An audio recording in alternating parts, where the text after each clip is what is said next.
But the truth is that these ancient aliens, beings of light that are in fact our prison guards, and we are under their yoke.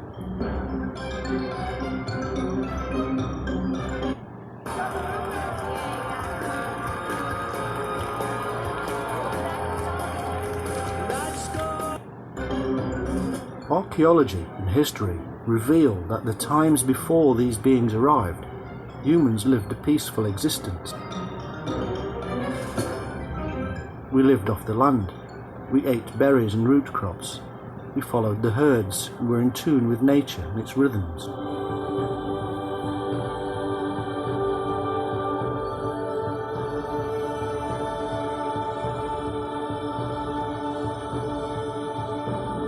Then, suddenly, we find broken bones, burnings, and other signs of warfare. What changed? The beings arrived, and a divided mankind fought back. An ancient civil war across the world between those who followed the invaders and those who wanted freedom.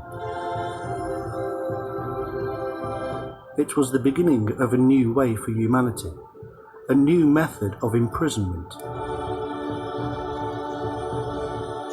Religion was created for us to follow the lies. And what does religion do?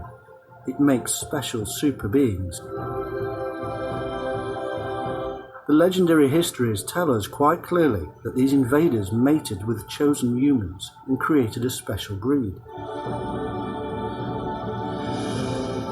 This new breed became our kings and queens, and were themselves worshipped as gods. From Egypt to Mesopotamia, from Europe to the Far East, all kings were gods on earth. These kings were given authority to rule by the creation of religion, which backed their claim to divine authority.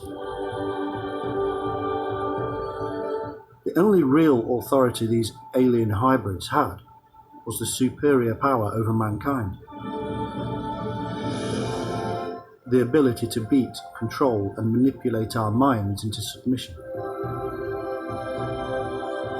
And now, thousands of years later, we are still under the spell.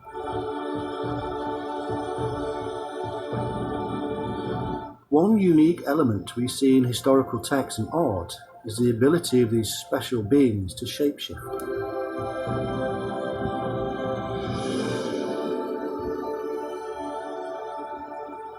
Many texts even tell of how abhorrent they were to look upon.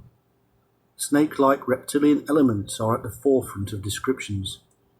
Today, many call them reptiloids, saurians, or even draconians. It is nothing new. In fact, it has been known for a very long time.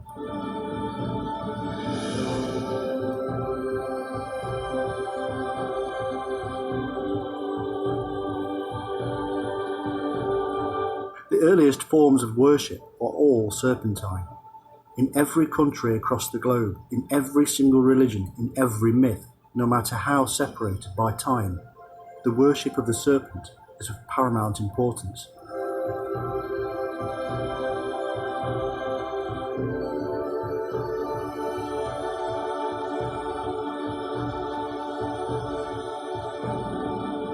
Even in the Bible, the serpent that tempts Adam and Eve is a wise and knowledgeable serpent that speaks using its own voice. It is basically the story of how the serpent took control of the earliest humans, driving them towards a so-called civilized existence, controlled by religion.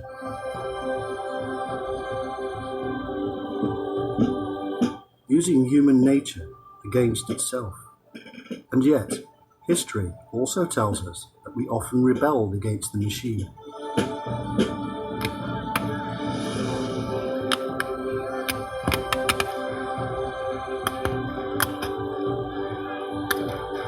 The fact that mankind actually did battle against them is clear from the myths seen all over the world, such as the casting out of serpents from Ireland and Malta. The stories of George slaying the dragon and the Archangel Michael fighting the beast are just two. They were given titles over time by mankind: Elohim, Shining Ones, Watchers. Titles of those who held strict control over civilization.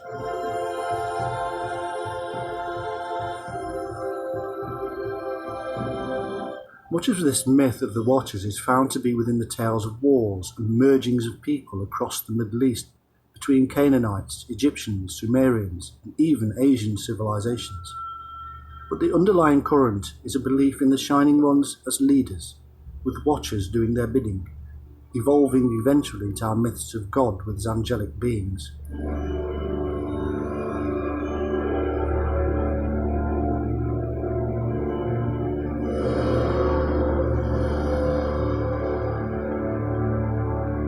The terms Anunnaki, Anakim, and even Nephilim mean those who came down to earth from heaven.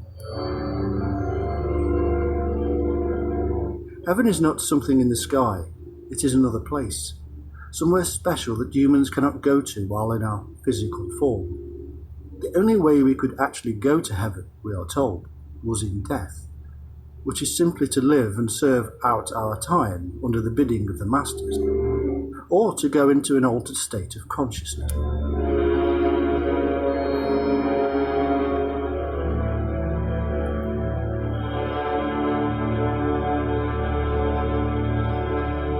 This in itself is very revealing, that we do not actually need a craft to visit the other realm and from where these beings came, but instead we need to see differently to alter our perception.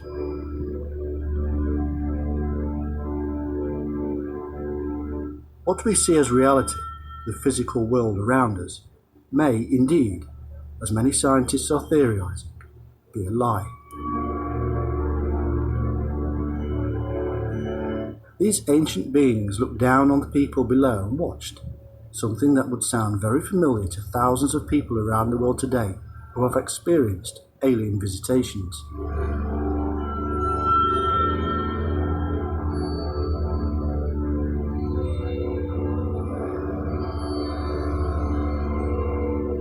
These experiences are altered states of consciousness. They are seeing reality differently.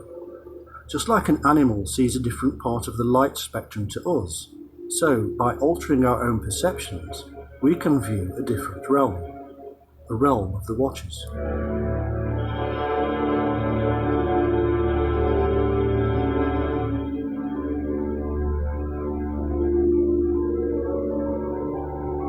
The truth of the story of the Shining Ones and their Watchers has been the subject of a purging by many Jewish authorities, who were understandably concerned that the myths of these angels and their worship would distract people from the worship of one God.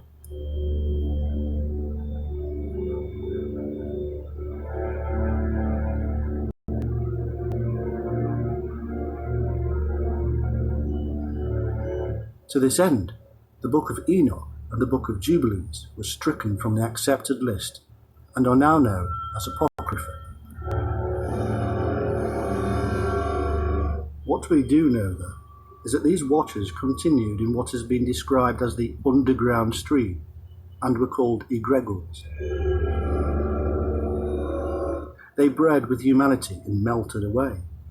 Very soon, massive secret societies emerged that fostered the original teachings of the Shining Ones. Today, these secret societies, controlled by this hybrid race, are in complete control of the world.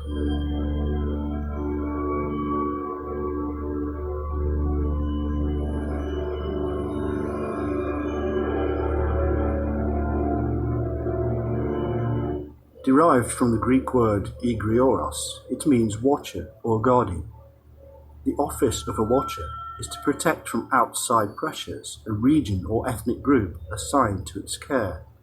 The region is always measured off from another posing a threat of some sort. A given group of persons is tied to a certain area of jurisdiction. Here we meet the riddle of the founding of cities and states. What is more, both the ancient Romans and quite clearly the Chinese have recognized the existence of guardian spirits set over cities.